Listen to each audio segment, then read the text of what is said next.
እዚ አፎት ሚዲያ እዩ ጥዕና ሃበልና ኣብ ዝተፈላለዩ ቦታን ኩነታትን ኮይንኩም ትሕዝቶና ተከታተሉ ክቡራትን ክቡራንን ላይክ ሼር ሰብስክራይብ ምግባር ስለተከታተሉና ምስጋና ንዕዘዙ እዩ ናብ ዋናው ሓበሬታት ሰዓት ከነሰጋግረኩም ጌታቸው ረዳ ኣብ ጉዳይ ዝዋዶ ትግራይ መልኪቱ ዘስምዖ ዘረባ መዘራረብ ኮይኖም ጀነራል ታደሰ ወረደ ሽመት ሓለፍቲ ከም ዝኣገደ ይግለጸሎ በኻሊ ሓበሬታ ሻዕብያ ብልጽግና ኢድካ ኣክብ ክብል መጠንቀቕታ ሰዲዶም ልዕሊ 6 ጀነራላት ስጉምቲ ከም ዝተወሰደሎም ይግለጸሎም ካብ ዜናታት ወጻኢ ድማ ኢራንን እስራኤልን ዛተኦ ወጥሪ ንዓለም ከቢድ ጭንቀት ፈጢሩሎ ነዚኣቶምን ካልኦት ኣገደስቲ ዝብል ናይ ምዕባለታትን ዝምልከት ዝርዝር ሓበሬታ ኣብ ኣፎት ሚድያ ሰዓት ክረኽቡ እዮም ሓበራዊ ጻንሒትኩም ምሳና ይኹን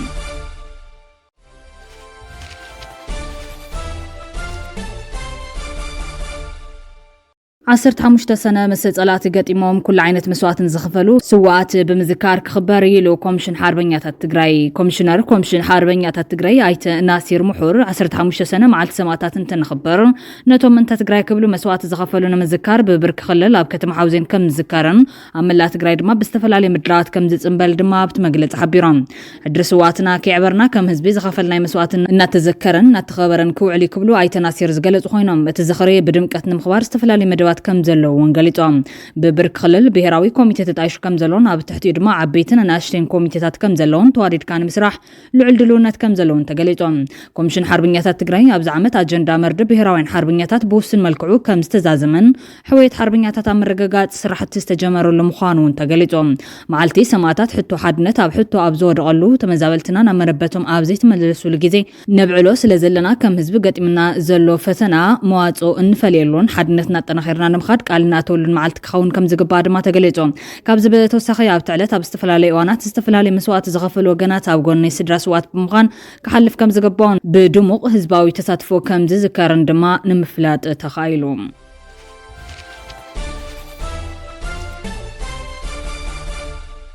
ምምሕዳር ደቡብ ትግራይ ንምሓዝ ዝውሰድ ስጉምቲ ሓድሽ ግጭት ፌደራልን ሕወሓትን ከስዕብ ክብል ኣይተ ጌታቸው ረዳ ተዛሪቦም ኣይተ ጌታቸው ረዳ ሕወሓት ንምምሕዳር ደቡብ ትግራይ ንምቆጻር ዝዓለመ ውጥን ምስ ፌደራል መንግስቲ ዳግማይ ግጭት ከም ዘላዓዕል ብምጥንቃም እቲ ስጉምቲ ብኤርትራ ዝተባባዕ ክብል ከሲሶም ኣማኻሪ ቀዳማይ ሚኒስትር ጉዳያት ምዕራብ ኣፍሪካን ላዕለዋይ በዓል ስልጣን ሕወሓት ነበረን ኣይተ ጌታቸው ረዳ ብዘካየዱ ቃል ምሕተት እቲ ምምሕዳር ንምቆጻር ዝግበር ዘሎ ድፍኢት ብሕወሓት ጥራሕ ዘይኮነስ ብናይ ደገ ረብሓታት ዝድረኽ ምዃኑ ገሊጾም እቲ ትልሚ መደቦም ኣይኮነን የግዳስ መንግስት ኤርትራ ዝወሰድዎ ምደባ እዩ መንግስት ኤርትራ ፌደራላዊ መንግስት ኢትዮጵያ ኣብ ትግራይ ተዓጽዩ ክጸንሕ ስለ ዝደሊ ንዓኣቶም ስጋት ከይኸውን ይብል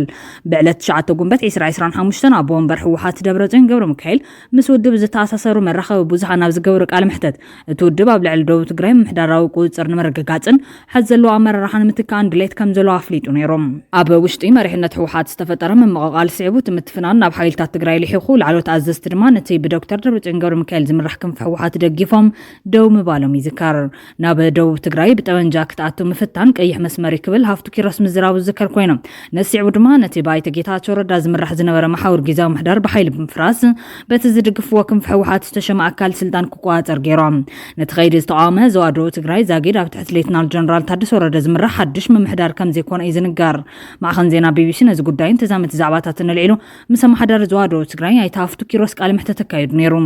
ካብ ቢቢሲ ዝቐረበሉ ሕቶም ህዝባዊ ሰልፊ ተኻይዱሎም ነዚ ሰላማዊ ሰልፍን ምክያድ እንታይ እዩ ደሪኽኩም ከም ዞባ ደቡብ ትግራይ እንታይ ኢኹም ትጠልቡ ዘለኹም ተባሂሉ ዝተሓተተ ኣይተሃፍቱም መበገሲ ሰላማዊ ሰልፊ ትግራይ በፂሓቶ ዘላ ኩነታት እዩ ትግራይ ሕዚ ኣብ ሓደጋ እያ ዘላ መማኸሊ ሲና ብተራ ኣክቲቪስት ብተራ ሓደ ፍንጫል ጉጅለን ብተራ ዝኾነ ሓይልን ትዝወረን ትምወልን ኮይና ኣላ እዚ ድማ ንነዊሕ ግዜ ስርዓተ መንግስቲ መስሪቱ ዝጸንሐ መስዋዕቲ ገድልን ዝፈልጥ ህዝቢ ትግራይ ብዝተፈላለዩ ምኽንያታት ብፍላይ ድማ በቲ ሓደ ፍንጫል ሕወሓት ዘሎ ሓይሊ ኣብ ኩሉ ከባቢታትን ትካላትን ትግራይ ብምእታው ክውንን ንተጋሩ ክከፋፈልን ናትህልውና ከረጋግጽን ዝደሊ ሓይሊ ብሰፊሕ ምንቅስቃስ ይገብር ስለ ዘሎ ትግራይ ድማ ኣብ ዝሰክፍ ሓደጋ ስለ ዘላ እዚ ኩነታት ተላዓዒልና ኢና ናብ ሰልፊ ኣቲና ክብል ገሊጹ ነይሩ እዮም ነቶም ዝተላዓሉ ጸገማት መፍታሕ ሓሳባትን ተቐምጥ ድማ ግልጽ እዮም ቁጽሪ 1 ትግራይ ናይ ኩሎም ተጋሩ ትኹን ትግራይ ናይ ሰላም ናይ ይህን ናይ ልምዓትን ብሩህ ተስፋ ነበር ትግራይ ናይ ውሑዳት እናኾነት ብውሑዳት ጉጅለታት ትምወል እናኾነት ጸኒሓ ናብ ኩናት ናብ ስነ ሰላም ጸኒሓ ኩሎም ትካላት እናዓነው ዝኸድሎም ጠቕላላ ቁመና ትግራይ ተጋሩና ተሸርሸረ ዝኸደሉ ኩነታት ከብቅዕ ለቦ ኣቕሪቡ እዮም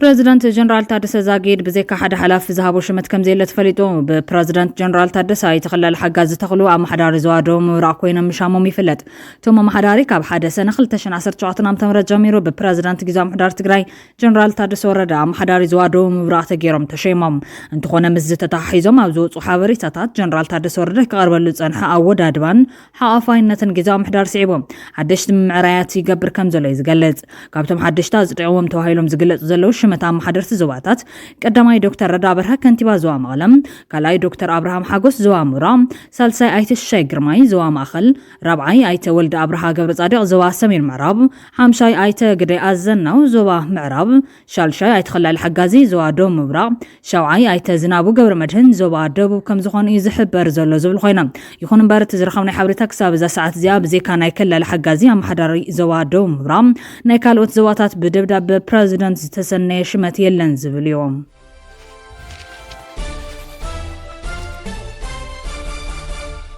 بلصقنا انصار لالاونتن حدنتن ايثيوبيا يكبل سرعات اسياس كسيسوم سرعات اسياس منستر حبريتا بزوصو حاتتا منغست ايثيوبيا انصار لالاونتن حدنتن ايثيوبيا يكبل كسيسولا ابتي ايثيوبيا هاغرنتن هاغراونتن اب مسقلاو منغد بزبل ارست زوصو حاتتا اتن هاغرنا زعن زلو ببلشونا زطلق سرعات اسياس منغست بلصقنا نتكالات ايثيوبيا بمدخام تهاغر كم تبتاتن يسرح لكبل نايفو سرعات اسياس منغست ايثيوبيا منغو خلات زلوناي مريت وتتكفتو حيكالن تهاغرنا تبتاتن تسقيلو يعزبل كبل واقي سلام تحاتتا بإثيوبيا منغست كابز مسرات اتحزب حدنت مفتارن هنصت هاغر نمكادن دريتلو زبل خوينو حزغنا سرعات بلصقنا وكندنت هاغر زطرنفن هنصت هاغر زغبرن ايثيوبيا يبتاتنا بموالي خسلام ابتلوم زغرب حاتتا سرعات سياس ملاو سمرتن حيالن ايثيوبيان حزبام من غرباب هاغراتن افريكان اگداس بمخانو مرجا منغست ኤርትራ ጥርንፍት ኢትዮጵያ ክትል ይበል ስርዓት ሲያስ ወሲኹ መንግስት ብልጽግናን ኢትዮጵያ ዳኺምዋ ኢሉ ዝወቀስ ኮይኖም ኣብታ ሀገር ዘሎ ምሁራትን መራሕትን በደረጃ ብሔር ምውዳብ ገዲፎም ናብ ሓደ ብምምጻም ኣብ ዜግነት ዝተመስረተ ፖለቲካን ሓድነትን ክገብሮን ንኢትዮጵያ ካብ ምብትታን ከድሕንዋን ጸዊዑ እዮም ጣልያን ኤርትራ ምስ ሓዛን እቶም መበቆላውያን መራሕቲ ብምጽናቱ ናቱ ሓደሽቲ ምስለኔታት እዩ ካብዞም ጣልያን ዝኸሰሶም ሓደሽቲ ገዛእቲ ደርቢ ሓደ ኣብ ሓጉን ኢሳያስ አፈወርቂ እዮም እዞም ገዛእቲ ደርቢ ካብቲ ህዝቢ ወግዓው ንስለ ዘይብሎም ስልጣንን ሃብትን ክቋጸሮም ምስ ኢትዮጵያን ካልኦት ግዳማውያን ሓይልታትን ክሓብሩሎም ኤርትራ ካብ እንግሊዝ ሓራ ምስ ወፀት ምስ ኢትዮጵያ ብፌደሬሽን ዝተቆረነት ድሒሩ ድማ እቲ ፌደሬሽን ዝፈረሰ ብጎስጓስ ስድራቤት ኢሳያስ አፈወርቂ እዮም ሓወቦን ኢሳያስ ራእሲ ሰለሞን አብርሃ የማና ኢድ ሃፄ ኃይለ ሥላሴን አማሓዳሪ ክፍለ ሀገር ወሎን ከም ዝነበረ ይፍለጥ ኢሳያስ አፈወርቂ ህዝብ ትግርኛ እናገዘን እናመዝመዘን ምን ትክነበር ንትግርኛ የጽንቶን ንሃገርና ይዕንዋንሎም ዕላማ ኢሳያስ ግና ህዝብ ትግርኛ አዋሪድካን ንኤርትራ ዳኺምካን ናብ ኢትዮጵያ ምሕዋስዮም በዚ ድማ ኢትዮጵያ ክትበታተን አይደለን ኢሳያስ ኤርትራ ናብ ኢትዮጵያ ክሳብ ትሕወስ ኢትዮጵያ ስምርት ኮይና ክትጸንሕ ኣለዋ ኢሉ ይኣምን ኣቀዲሙ ኢሳያስ አፈወርቂ ናብ ኢትዮጵያ የቅሬታ ደብዳቤ ከም ዝላኸ ክግለጸን ሕዮም ኣብ ሰሜን አሜሪካ አውሮፓን አውስትራሊያን ዝመደብሮም ምሁራትን ኪላታትን ኦሮሞ ንመንነት ኦሮሞ ዕላማ ዝገበረ መደረ ፕሬዝደንት ኤርትራ ኢሳያስ አፈወርቂ ብትርኾን ኢሎም እዮም ሓያለ ምሁራት ናብ ፕሬዝደንት ኢሳያስ አፈወርቂ ኣብ ዝጽሓፎ ቁሉዕ ደብዳቤ ንሕና ምሁራትን ኪላታትን ኦሮሞ ኣብ መበል 34 መዓልቲ ናጽነት ኤርትራ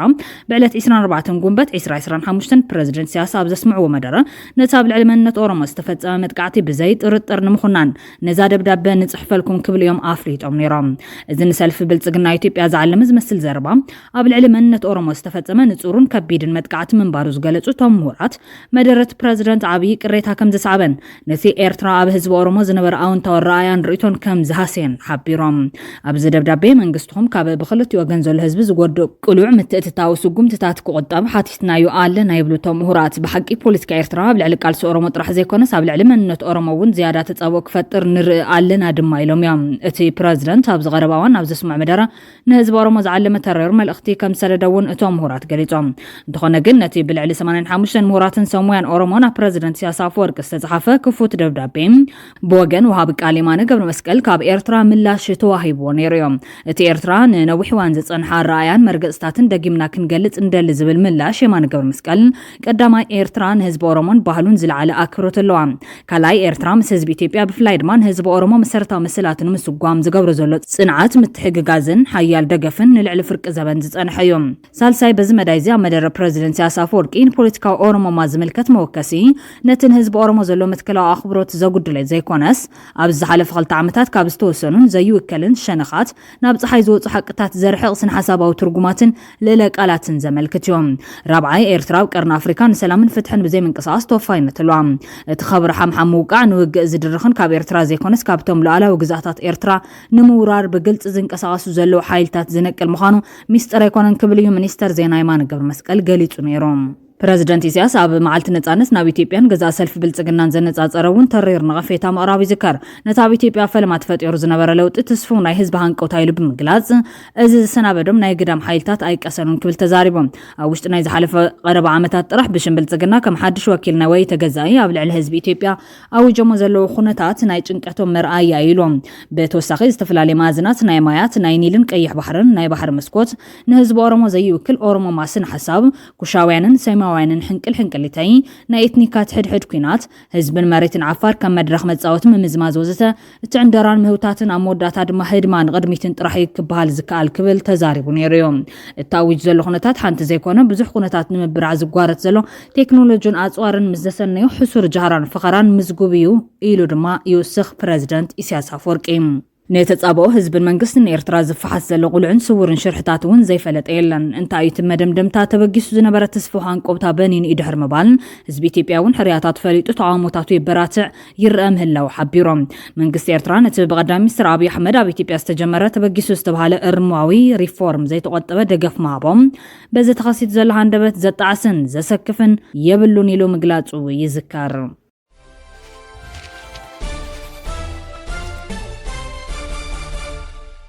بمدقعة إسرائيل شدشتا ساينتيستات نيوكليرن وتدرع حلفتن إيران تقاتلهم حيل عير إسرائيل لو معن 8 ساعات نتهران حاويسوا برسا كتم حاويسوا بستفل على كتماتات إيران متأنا سفيح مدقعة فتزيمهم بزو مدقعتات ونازاز سراويت إيران جنرال محمد باقاري ونازاز زبعي إسلامو آبيت إيران ميجر جنرال حسين سالامين عزازي ما خلاو بيت صحت حيلتات سراويت إيران ميجر جنرال غولام علي رشدن كل تعبيتي ساينتيستاتن نيوكليرن كالوت عزز سراويتن كم استقتلوا وكيل زين فارس تبزيبهم بتمدقعتي نابناتن زركب تكال نيوكليرن مفري ميسائيل بالاستيكن إيران علما كم استقبرم فلا تخايلهم إيران تنكر حنا كهبية لالا أب إسرائيلن إيرانن أواجه زوان تاويجلو أبيات تمرستعاتهم أخيباون تخلكيلو لهم إسرائيل لازي خبيد حنا يتبع كبل أبيتاو زبع إيران قالتو لهم إيران نابل على إسرائيل كبيد حنا كم تفردي أبيتاو زبع إيران يوزفلتم إيران نزبت حمد قاعد تسعيبو مرحت هاجر آياتولا سيد علي كاماني أبزم حلالفو ملختي اتزف الديا حنا كبيدن إسرائيل تتسقتلون كم زخون تزاربهم نسعيبو أبيتاو زبع إيران متنقعتو بتيوم وهاب قال أبيتاو زبع إيران برغاريل جنرال أبو الفازل شكارتشي هاجرهم إيران كبيدنا حين سقمت كم توسط تزاربهم اللو اتوام برغاريل جنرال إسرائيل ليتزفت زمتو متقعتي بدقاف أمريكا استفت مخان بمقلات أبت متقعتي استساتف خلهم نا إيدهم كرخبو ياميلهم إذا كم زيلون كلو أمريكا خلتنا يوجه مركباتنا بمبراوي ميديترانيان بحر تقعلام إسرائيل أب إيران أب 100 بوتاتات دبداب كمون أب غزة لهم بسفتمتو دبداب 37 مويتم ولو كابز حليف إسرائيل أما العالم زركو إمباستاتا كعزو عزيزالام كبراتنا كبرانن بيت سب أفوت ميديا الساعة زين أبخم كنبلوم زحزنا يوم حاد صرتي واناوي زعباتات قريبنا زازي من لنا نسنا مكتالكم وزينا نمسكن كبرتي قبلنا أبزغزل بخالو تحاوري تتات كسام نراخب سسنا يتمنينا سلام تانحي